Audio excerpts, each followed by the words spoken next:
So, welcome to our Life Force Canada agriculture call. This is our think tank that we host every 2 weeks during this time period. So, I'd like to welcome everyone to the call. This is a call where we focus on our community-based agriculture, specifically looking at food security and water security issues. So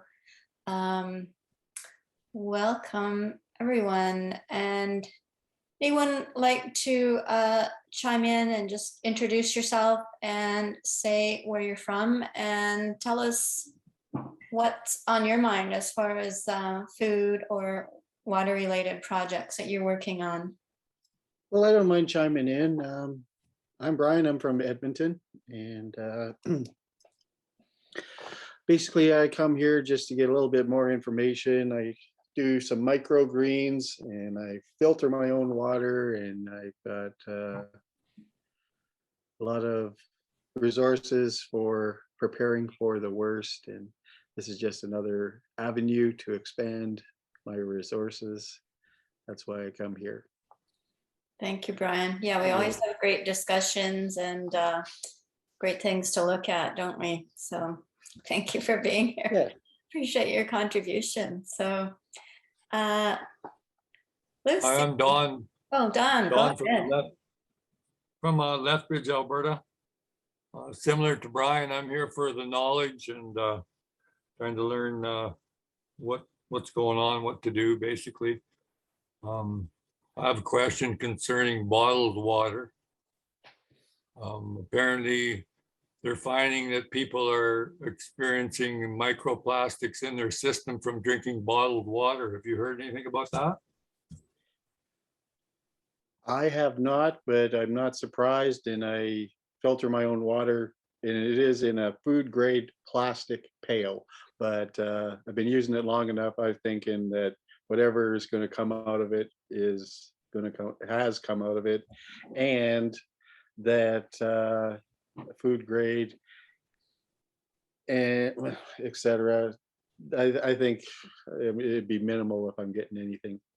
What kind of filtering system are you using for your water, Brian? Berkey. Okay. Because all I do is like I pour water into a vitalizer that structures it. Okay, now I don't know how good that's supposed to be. Like I got this machine like 5 years ago, right? And I've been using it, and apparently it's supposed to be good and recommended and everything, but I don't know, I never really followed up on the information at the time. I just been using it, to structure the water, and structured water and distilled water apparently is supposed to be the best water for you. So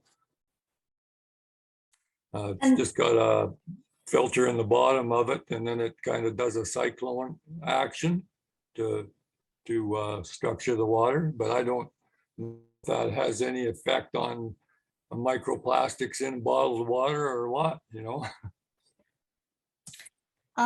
So Don, my question then, again, you're talking about the tap water, or are you actually talking about if you go to the store and you buy a bottle of water? Yeah, I'm talking about bottled water from the store. Mm-hmm. Because I've been buying those big bottles from Costco, those green ones. Gotcha. Okay. Yeah, ones that weigh 30 pounds a piece or whatever. So I don't know what's in them. They say it's supposed to be good, but like who knows? You have to be able to take it somewhere and get it tested, I guess, for whatever cost to find out, I guess. Yeah, so you're taking those bottles and then you're structuring it and filtering it afterwards. I see. Yeah. Like I haven't felt any ill effects from doing it, and I've been doing it for quite a while, for months. So, I don't know. Like, how do you know whether you're getting microplastics in your system or not from that? Like, how would you know unless you got tested? Yeah. What about doing some muscle testing or something like that? Kinesiology, or a pendulum or something like that, pendulum. Would Yeah, those be some other options to ask the questions? yeah, I'm familiar with what you're saying, but I don't know anybody who does that Um, locally here anyway. yeah, are you right in the city, Don? Because Yes, I used to live in yes, I am. Lethbridge, so yeah, I have lots of contacts there, and I could, if you want to send me your email or put your email or your phone number, send it to me privately in the chat, and I will, I'll connect you with someone. Okay, thank you. You're welcome. Anyone else want to weigh in on that? Or yeah, do you want to just tell us what you're doing, how your gardening is going, or if you want to talk about water? We're going to be here for an hour today, and again, I'd just like to check in with everybody, and then we'll get on to our topic for today. Yeah, sure. My name's Patrick. I'm in Manitoba. Same as Brian and Don, just here to learn and maybe meet people and stuff like that. I agree with Don. I think they're putting it in food, in water, and even the food that they feed to animals. So we're finding microplastics everywhere.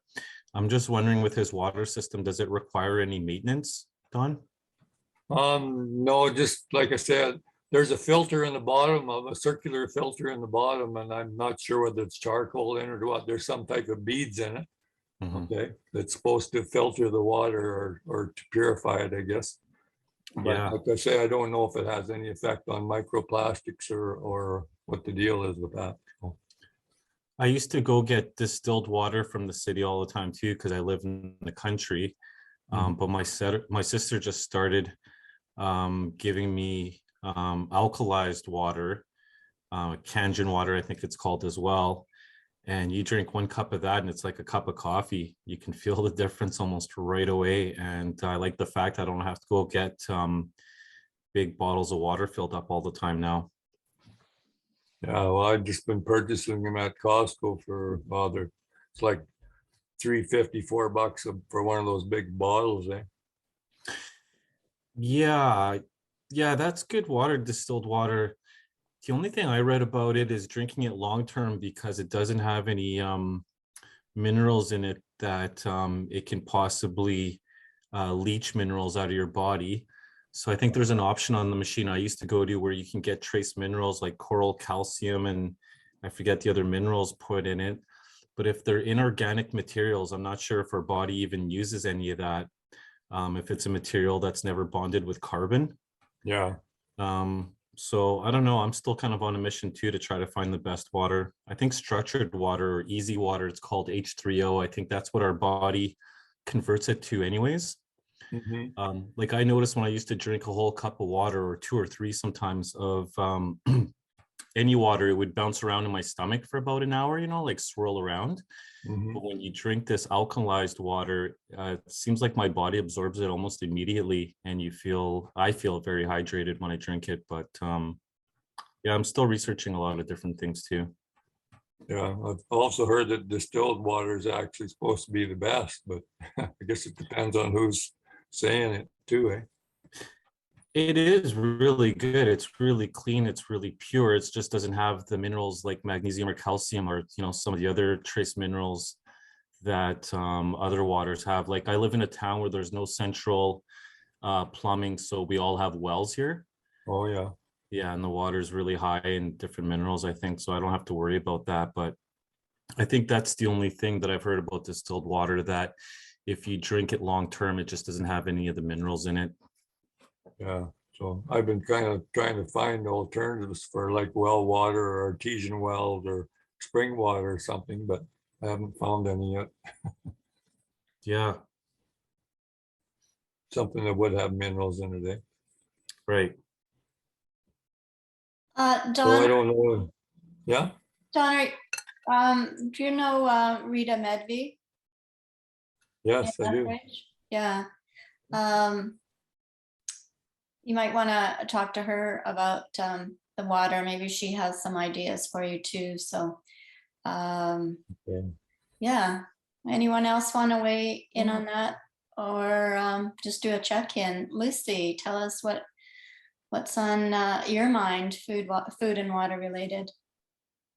Well, I started my garden, and I'm kind of busy with my garden, but what I've decided to do this year is to do some foraging. So I'm really focused on trying to find a group, which I think, Karen, you provided me with one, to do some foraging, and mushrooms. I'm into mushrooms. I like to grow a few mushrooms and stuff. And I guess because it's been so damp, we should be able to grow some mushrooms with the dampness out there. It's just a matter of getting out there and putting a few things together. So yeah, I'm working on my garden, and I'm going to try and work on doing some foraging.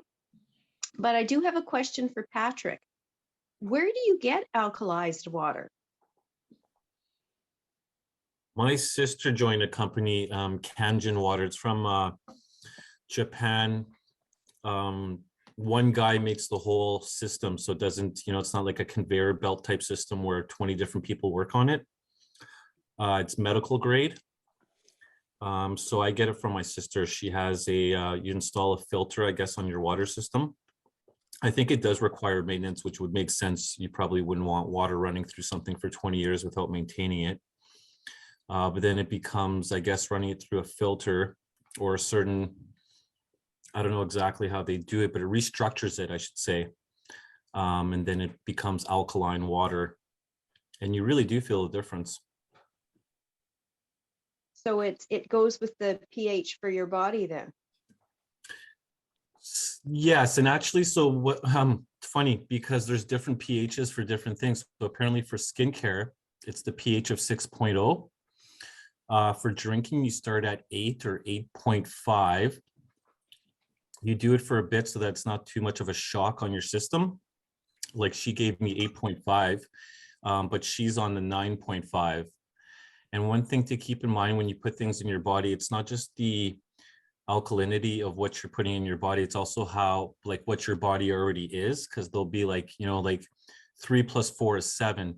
So even if something you're taking in, let's say like, it sounds really weird, but to take apple cider vinegar when you have heartburn seems like the absolute worst thing you'd want to put in your body, but it actually works. And putting milk in your body, like when I do anyways, when I used to have heartburn, actually made it worse. You know what I mean? So it depends on the alkalinity of what you're putting in your body, but also where you're at before you even put it in, you know what I mean? Because it's a combination of both. Mm-hmm. Yeah. Excellent. Okay. With that, I yield. Thank you. Sorry, one more thing. Actually, as a part of that business, if I'm just communicating with Dawn right now by DM, if you are by someone that has one of these filters, they'll offer you water. Like right now, there's someone that has cancer in our town here. And actually, we're pretty sure it was brought on by the shots because she was fine before then. So my sister's bringing her water every day, and she's already felt a difference. So when you join this business, or right now I'm trying to offer Dawn because I have family in Cochrane, they'll actually do things like that. Like they'll bring you water so that you can try it because it's almost that instant. My sister actually had Lyme disease, or still does, and nothing worked, but this is helping. Her doctor was so impressed that he came out to her house to meet her and to try the water. And he's into all types of natural stuff. He's not into drugs and operations and stuff. And he was very impressed. And actually, he said it felt like he had a cup of coffee after he had a tall glass of water. So anyone that wants to try it, you can, if you live nearby someone who has one, they'll probably be more than happy to let you try it. Patrick, I think that's a great idea, a great suggestion that you've offered there. And just going back to what I suggested with muscle testing or kinesiology or using a pendulum or something like that, it would be, again, because everybody's body is different, it would be really great then, yeah, if he could get some of that water and then either learn to ask some questions saying, hey body, do you like this water, right? Would this be good for us to drink? Like yes or no questions. And he could test some different waters that way. So and see what kind of system, what kind of water at this point in time that his body prefers. So thanks for that. That's great. Hey, Kai, nice that you could join us. We were going to get into our topic in a few minutes here, but just wanted to check in if you have anything to share about, you want to tell us, we know you're in Calgary, and what's going on with you, water and food related. I know you've got an event coming up, right? Yes. So in Calgary and everything here, we are planning to do a get together here on Sunday, June 5th from 2 to 4 p.m. So we sent, I posted a flyer in the think tank Telegram there. So taking what we've learned so far and just kind of coming together as community.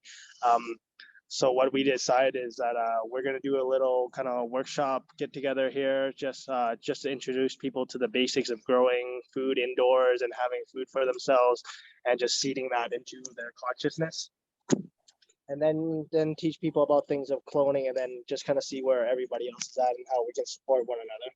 And then what I wanted to share in regards to water is that I've been looking into my health and well-being for a long time and everything here, and I've come to the point where, you know, water is the best thing for our body. And once we return, we're all kind of getting back to what it means to naturally be the true human being that we are. And the energy signature of like a water, when it enters our body recognizes pure H2O. And I was doing my research, and I posted in the chat there that if you want to learn more about distilled waters, Andrew Norton Weber is a great source for talking about distilled waters here. And there are 4 different types that he goes through. But like Patrick was saying, is that you know, pure H2O is the best for you, and you know, the water that you buy in the stores and stuff like that, you do see the minerals content and stuff like that are on the labeling. But a lot of times, the great myth is that water leaches minerals from our body, but pure H2O will pull out all the inorganic materials out of the body. So it's almost a natural cleanse. But into the research of it, and you want to help your body, let your body use the natural systems that we have, like our kidney and our liver, our natural filtration systems in our body. But though that will filter and pull everything that's not good out. But it kind of, if you are like you're trying to heal or you're trying to become healthier and everything, it looks like the magic number.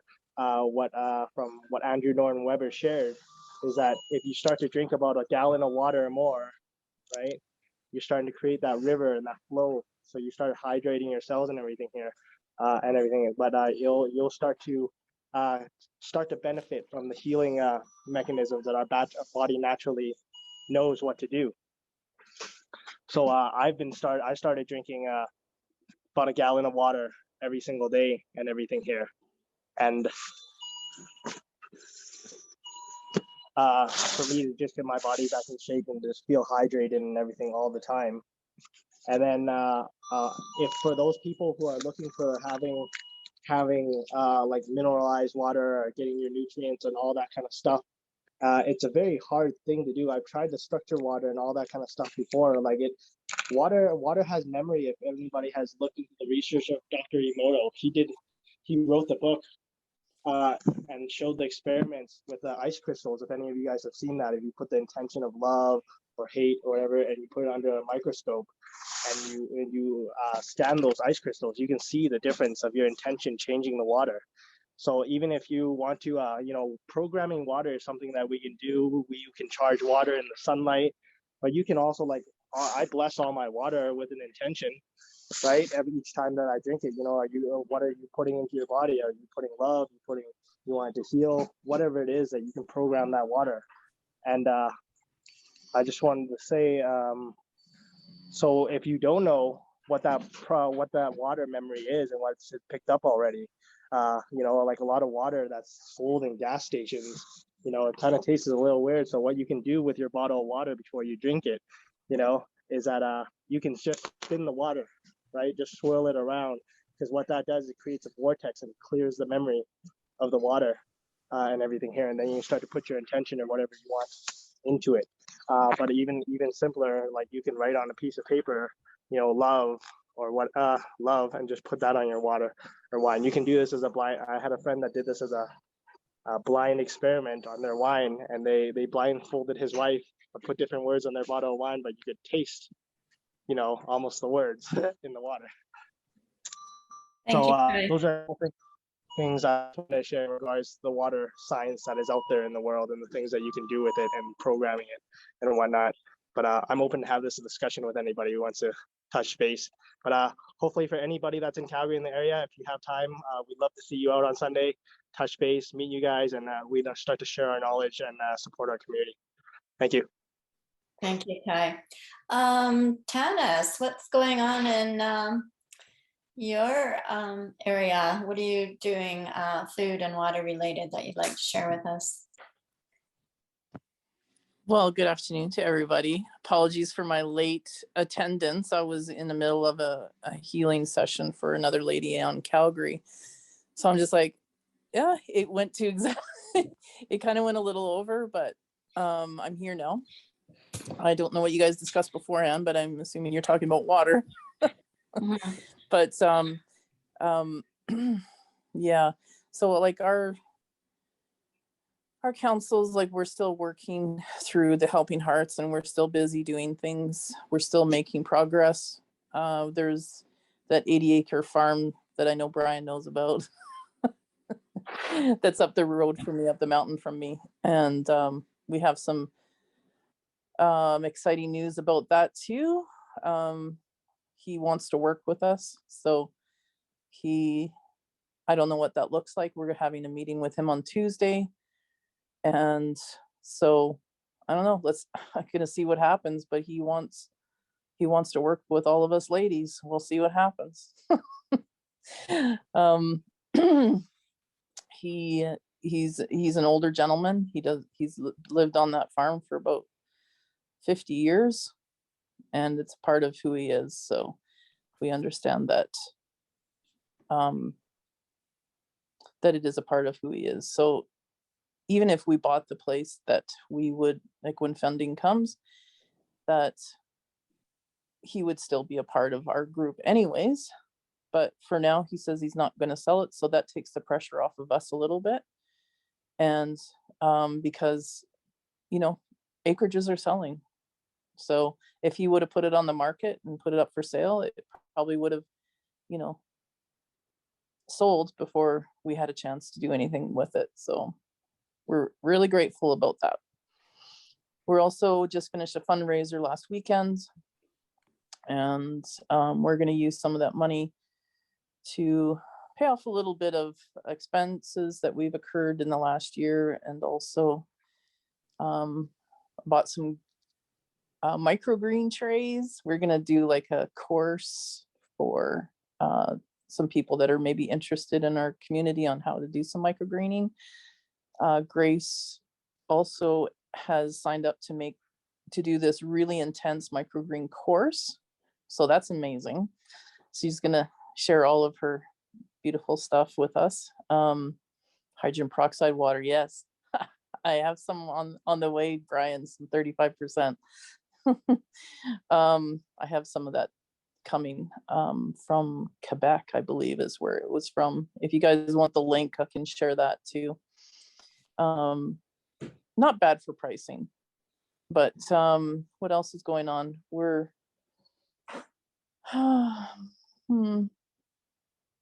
still kind of keeping things open as far as like the whole water thing. I don't know. That's one thing that we have been stumped with, right? So I do have the course that I took on the long weekend also gives me these power codes that you could do that's similar to what Donovan, I think, was saying about, or was it Kai? I think it was Kai. It was Kai that was saying about like how you infuse your water with like loving words and things like that. So these power codes actually help with that as well. It takes away any kind of like bacteria or fungi or whatever that's out of it as well. They're just spiritual power codes. And So I've always really done that on my chicken jugs. It says that I fill up the chicken water with. It says love and great health or something like that, or excellent health, so that my chickens get good water too. I don't know. That's all I can really say for now, but thanks for listening. Thank you very much for sharing. And yeah, I love what you've been doing with the farm project, because it's just a great example of making a connection with an older individual who is ready to look at something different and open to working with you. So that's really awesome. Donovan, is there anyone else who hasn't shared? Do you have anything that you want to contribute? If not, we'll get on to our topic. Okay, so today we're going to talk about Bio Sludge, and it was interesting because Katika just posted something in the Telegram group, I think it was yesterday, and it was a topic that Karen Klassen had suggested to me a couple of, anyway, a few weeks ago. So I've got a 10-minute video that we'll take a look at, and then there's another one as well. So I'll start that video now. Biosolids. Night soil. Humanure. Sewer sludge. Fertilizer. Wait, are you serious? William S. Burroughs titled his famous 1959 book Naked Lunch. The title, he said, meant exactly what the words say. Naked lunch, a frozen moment when everyone sees what is on the end of every fork. What do you put in here that makes it taste so good? You Derek? What you say? You eat pieces of for breakfast? No. I said eat. Nah. You lost your mind. No, ma'am. I keep that. But you just did. Aaron and Melissa here for TrueStreamMedia.com. Now, fair warning, just don't watch this report while you're eating. Ew. Way back in 2010, Natural News and other outlets were reporting that cities were using toxic sludge as compost in high-quality, nutrient-rich, quote, organic compounds that are used as fertilizer. They did it in San Francisco and now hundreds of other cities. This is what is actually going on now. Toxic sewage from wastewater treatment facilities across the United States are recycling their waste, their sewage, into compost, into fertilizer.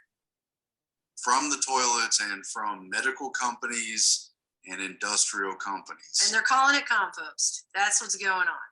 Now, this started after a law was passed back in 1988 that began to ban ocean dumping in particular, and to a lesser extent, dumping into waters, lakes, streams, groundwater supplies. And here's a New York Times archive article about the end of ocean dumping in 1992.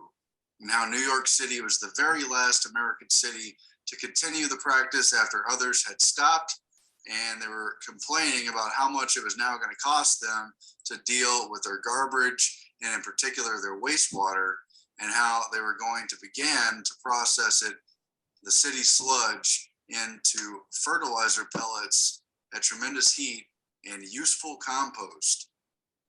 Ew. So these new laws against dumping into water caused new expenses for cities, bills like $250 million for places like New York to find a place to put the toxic sludge that comes out of wastewater. So it's a lot like how fluoride is a byproduct of fertilizer production, and it would probably cost a lot to remove it in a safe way. So instead, they just dump it in the municipal water supplies across the country. And tell you it's good for your teeth. Now, what they're doing here with the biosolids, the toxic sludge, is they created a new toxic sludge PR and lobbying campaign in about 1992, the same year as the ocean dumping ban went into full effect and the deadline was set in the middle of 1992. And you find that the U.S. Composting Council was founded by the disposable diaper industry and other people involved in sewage. And they tried to rebrand it as a great new thing to give it first away for free and then cheaply to farmers and other people doing agricultural production, and then eventually to garden centers without telling the public that their food is being grown in medical, industrial, and human waste. When I think of my food, I always think of the disposable diaper industry. Now, the word compost has traditionally been vegetable scraps, things that gardeners and farmers reuse on crops and gardens, not necessarily actual waste. I mean, yes, there's practices where they use manure. Yes, they've even used human manure, like in Asian countries and places like that, for hundreds of years. But this is different. Why? Think about all the stuff that's going into wastewater nowadays ever since they started prescribing pharmaceuticals. The Associated Press did an investigation into the water supplies of US municipalities and found that even though they clean the water when it comes through the waste facilities, and then they clean it again before it goes back into the drinking water, most of the treatments do not remove all the drug residue. And in something like 2/3 of the United States drinking water, they have levels of pharmaceuticals, hormones, chemotherapy treatments, just all kinds of stuff in there, maybe at trace levels, maybe at a level where it affects things. Oh yeah, I mean, my mother took chemotherapy back when she was diagnosed with non-Hodgkin's lymphoma, and the nurse told her after she had her treatments that she should make sure and flush the toilet twice. And my mom even asked her at the time, "How is that going to do anything different?" And she said, "That's to protect you." But when you flush the toilet twice, you're still flushing it down into this wastewater. I mean, if this isn't getting everything out of the water, then imagine what else is going in there that's not being actually removed by this treatment facility plant. Yeah, look right here, just for one example, a sex hormone detected in San Francisco's drinking water. And here they are talking about how great it is that they're marketing toxic sludge from the wastewater to use as compost. So whatever doesn't go back into the drinking water probably goes into the human manure, the bio solid stuff that they're selling to farmers, that's what gardens to use. All that stuff is the potential to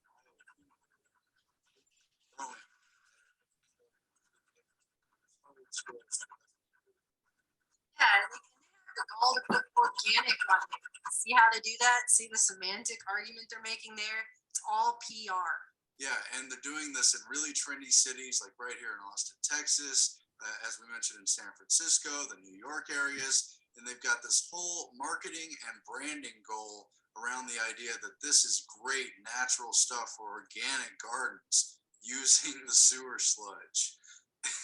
And there's been a few places where they've used this in parks and stuff, and people were reported getting sick, having reactions on their skin from encountering this stuff. But they say it's all safe to use, and the EPA has regulated these biosolids, again, the name that they marketed for sewer sludge. They've said that it can be used without any restrictions. It can be used on agricultural farming, in commercial and industrial practices, in home gardens, you name it. Wait a minute, there's a class A and a class B? Like it gets worse than class A? Yeah, class A is basically supposedly more treated, so it's better for, growing food that's going to be used for human consumption. Oh, look, there's a minute level of pathogens. Yeah, and they claim they treat it all. Okay, Oh my fine, God. but it's one thing if this was human manure from hundreds of years ago where people literally ate stuff that just grew off the land. Now we've got the accumulation of GMOs and heavy metals and pesticides and these Pharmaceuticals. pharmaceuticals in this waste that's then being grown in the crops. Does anyone possibly know what all the repercussions of this are? They know that where they're dumping hormone and endocrine disruptors into the water supply, it's changing the sex of fish and frogs and probably affecting human health as well. Yeah, I use wheat and feed, but to be honest with you, I don't know what's in it. Atrazine? What is atrazine? Harmful if swallowed, inhaled, or absorbed through skin. Toxic to aquatic invertebrates. Don't apply near water. Atrazine It's showing up in our chemical tests in over half of our creek and aquifer monitoring. Now this stuff is going to be used more and more in the soil, and has been honestly since the early 90s, when again they banned ocean dumping and brought it right to your dinner table via the crop growth. In the spring of 1995, while we were finishing up the book, Toxic Sludge is Good for You, I got a call from a very pleasant woman who said she was with the Water Environment Federation, the sewage sludge industry. It's this massive Washington, D.C. based nationwide lobby that represents all the municipal sewage sludge plants. Both sewage sludge plants. In Washington lobbying, and they say here, in order that they can get their foot in the door and get our nose in the farm bill so they can get credits and grant money basically through the USDA. She was very worried it might interfere with their educational campaign funded by the Environmental Protection Agency that was going to convince farmers across the United States to take sewage sludge and spread it on farmland. Various people like Dow Chemical Company, the Waste Management Corporation, Cargill have worked together to get the EPA to back the sludge industry, to approve it, say it's safe, and help promote it as a cheap fertilizer on big factory farms, on down the food chain, and right into your supermarkets, onto your plates. It's just, it's as if we're human waste filters. They're selling our own waste back to us. It's some kind of weird Soylent Green story. We really are living in a really disgusting movie. And you've seen via Agenda 21 how trendy it is to eat organic, which makes sense. You don't want to eat GMO. You don't want to eat a bunch of pesticides. So you latch on to the idea that if you eat organic, it'll be fine. But they're marketing this compost, which in reality is made from human waste with unknown levels of endocrine disruptors, unknown levels of pharmaceuticals, God knows what else, in this compost made from the waste from the people in your city. You have to make your own compost or else you have no idea. I mean, you really, unless you can ask the person who physically made it, this is all semantics and PR to basically sell you your own shit. I mean, it brings a whole new meaning to you are what you eat. And one of the managers for these biosolid production facilities where they take the wastewater and turn it into this compost fertilizer said, quote, "We use every part of the pig but the snout. That's your food system at work." What's the snout? Oh my God. Ugh. I'm gonna go fast. So there you have it. So if I eat my shit, do I get a carbon tax credit? That was a joke. Well, yeah. You try that, see what happens. Good one, Brian. Well, that was one shitty ass video. Oh, that's gross. Because I do bioorganic as much as I can, and I do remember reading something about that. Just because it says organic, it doesn't mean that it's necessarily wonderful goodness, whatever, that it can be just organic, whatever other stuff, but not to this whatever they're talking about in this video though. Thank goodness I didn't eat yet today. I might fast too.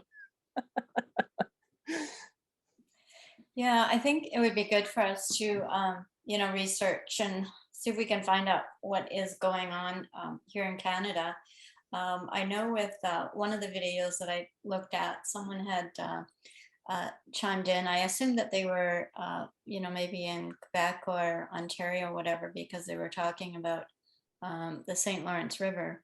And I know I have asked about around here where I live in rural Manitoba, what happens? Are the municipalities, hauling the sludge to the farmlands and dumping it? And I was told that that's not going on here, but yeah, I think it's, like I say, something that we could be researching and dig in a little bit deeper, because if it's going on in the States, then it's probably widespread here as well. One of the things that I was interested with the property that Tanis was going to look into, that if we're starting to grow our own food, that we can do like structured water and take whatever heart and love and put it into our water and give that to our plants and do everything we can to the water for our plants and monitor the benefits of all of that. And, you know, then we eat that food. And it's just like, okay, that's got to be good for you. Plus you have that water already and the plants, and that would be more than, I think, what do we call it? Hyper nutritious. And a lot of people are concerned about organic, and like I've already heard in, say, Alberta, the organic really doesn't mean anything. There are really no regulations regarding organic. That I yield. Thank you. Yeah, and I think just like we were talking about the water, same with all of this related to the food and the soil or compost or whatever it is. We need to, you know, do whatever we can to be taking back control and knowing, you know, being aware of what's going on with the food that we are eating. So thanks for sharing that, Brian. I'm going to share just a little bit of the other video. Again, this one was, it's a documentary from 2018, and it's an hour long. So we'll just watch a few minutes of it. Everyone that I've talked to about this issue had never heard of it, and it is the greatest environmental crime in America. Well, the Capital Regional District has rejected a proposal to reconsider sewage treatment. Oak Bay Council is leading the charge for an independent environmental assessment to compare the benefits of treating sewage to leaving it untreated as it is now. This is where biosolids are being produced. Everywhere across America, everywhere that a toilet flushes, everywhere that sewage lines converge in a city, they have a biosolids problem and they have to get rid of it. Raw sewage, finding a way to make it a little more useful for local farms by creating fertilizer. But the question is this change safe and sanitary? When Tom Estabrook is gardening, he's not thinking about what's in the soil. I don't worry about that whatsoever. Remember, everything you flush down the toilet goes into these biosolids. If you wouldn't put it in your own garden, don't flush it down the toilet. Many of you may or may not know, but EPA regulates under our environmental statutes like the Clean Water Act, like the Clean Air Act. But there's no Clean Soil Act, which means that the government has said we can mass pollute the soil and call it legal and call it green and call it recycling. So we now have government legalized pollution, and it's been legalized by the EPA, which I would say, in my opinion, is a highly corrupt organization that needs to be radically reformed to actually protect the environment like they used to do back in the 1970s. The EPA and we as a country have inadvertently created really a devastating vector for bioterrorism of ourselves. Bio sludge always contains one chemical we found. There's one chemical that's a marker for it. It's Benadryl, the over-the-counter drug. Our ecosystem is in the crosshairs of this bio sludge industry. They're making money while poisoning the planet with toxins that persist in the environment. This issue is so much larger than at first it would appear. It's not just about toxicant exposure. It's actually about the very root of our species definition being completely undermined. Anyone can walk up to a sewage treatment plant, access a sewer line, and put tons of material in it that would never be detected.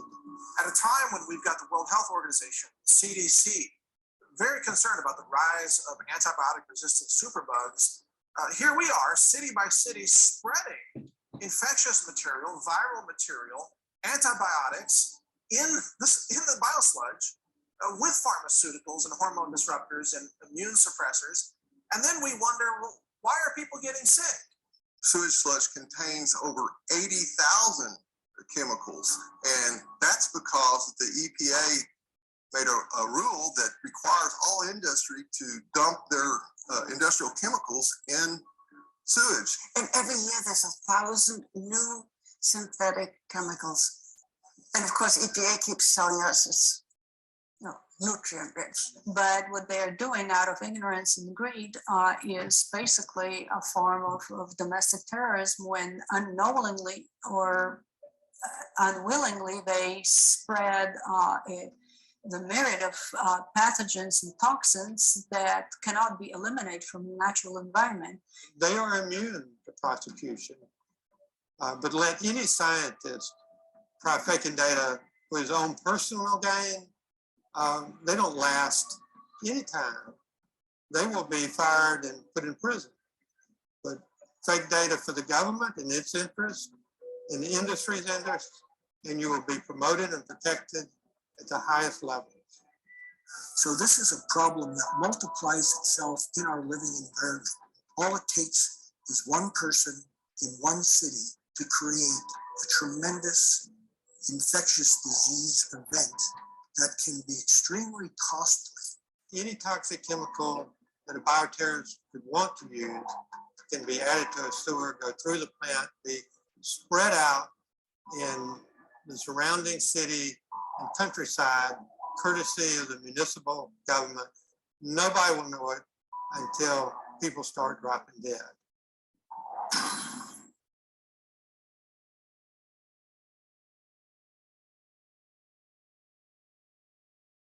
Rather than using the euphemistic term biosolids, in our work, we prefer the term toxic sewage sludge. The sludge, the solids that come out of the back end of anybody's publicly owned treatment works or wastewater treatment plant is sludge. It is the solids. It is known as sludge under any federal definition. And because it is toxic material, we refer to it as toxic sewage sludge.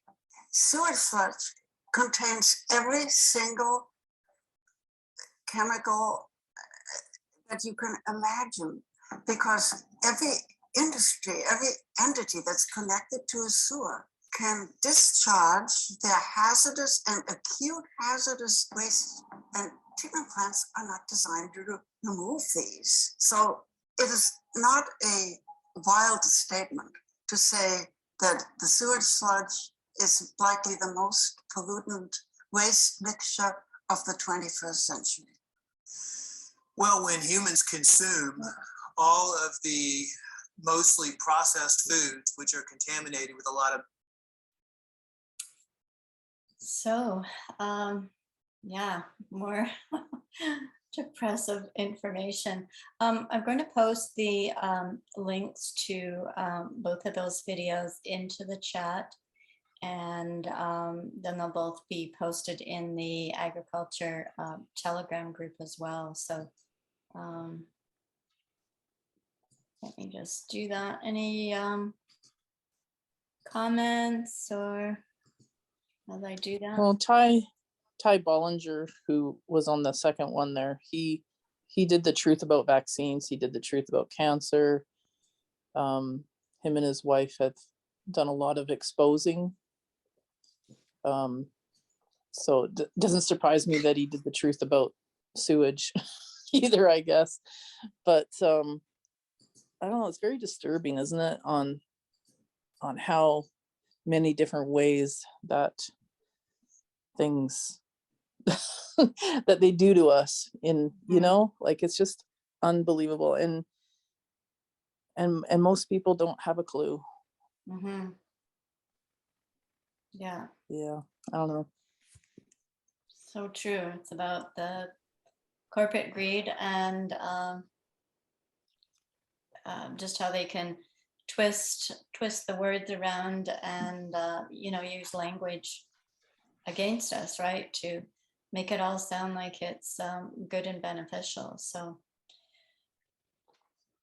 yeah, so what kind of I'm just wondering if we can put out a challenge to everyone in the group to again share these videos with our friends and our neighbors, and maybe the next time that we get together, which is in 2 weeks, I think that's the 17th of June. Yeah, if you can again, if we can collect some information on what we can find out about in our own areas about how this is, happening locally, would be great to report on that. Brian, you've got your hand up. Yeah, I just wanted to, I'm sure everybody's seen Aaron Brockovich, and that was the same thing, basically polluting the water, PG&E, and then they lie to you about hexavalent chromium, that it's supposed to be healthy, and it was a different strain of hexavalent chromium or whatever that was healthy, and this other one wasn't, but they lie and they hide everything. And then they're also talking about, what is it, EPA in there. Now, I've already done lots of research with 9/11, and when the buildings crashed, the Twin Towers, they were full of asbestos and other chemicals as well. And as those buildings basically reduced to dust, all that environment was full of toxins and poisons, and the EPA comes out and says, no, the air is okay. The air is okay. Continue, go back to work. You can live here. Everything's fine. And now these got the people, first responders, firemen, nurses, doctors, everybody. It's like they're dying from inhaling all this air. And this is just another example of what they're doing now. It's the same thing. So it's not the first time, and we've seen this in the past. So it's just a matter of, it's not unbelievable. It's almost a pattern that they will lie and they will try to kill you. They don't care. EPA is just another entity there to do the government's bidding, just like the media, just like everything else. They're lying about all of it. With that, I yield. Thank you, Brian. Yeah, like you say, they hide everything and they lie about it. So, Tanis. What do you say, Brian? You don't trust Health Canada either?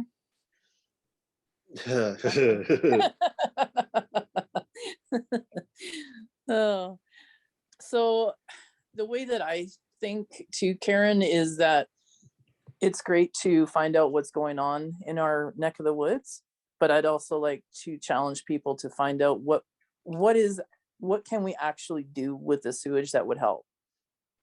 Is there a process out there that actually can safely remove, like, where do we honestly put the shit then?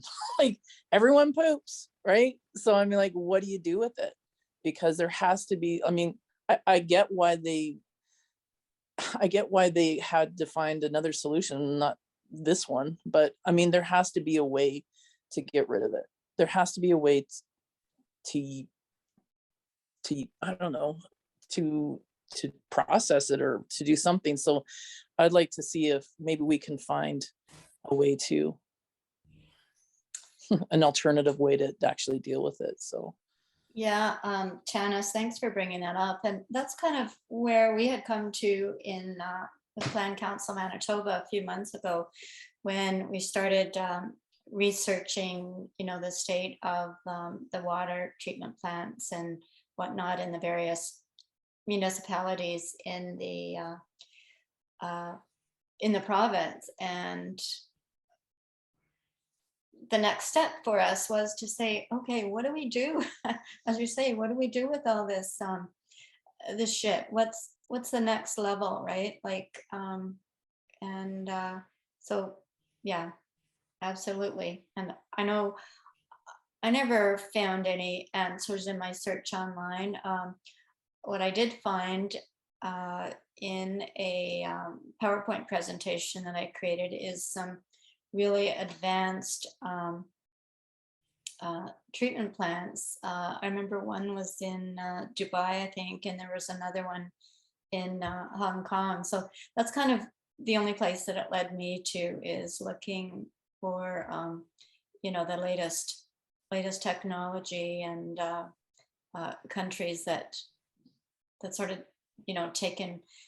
taken the next step beyond the really low standards that we know that we have in Canada with water treatment. So hold on just a minute here.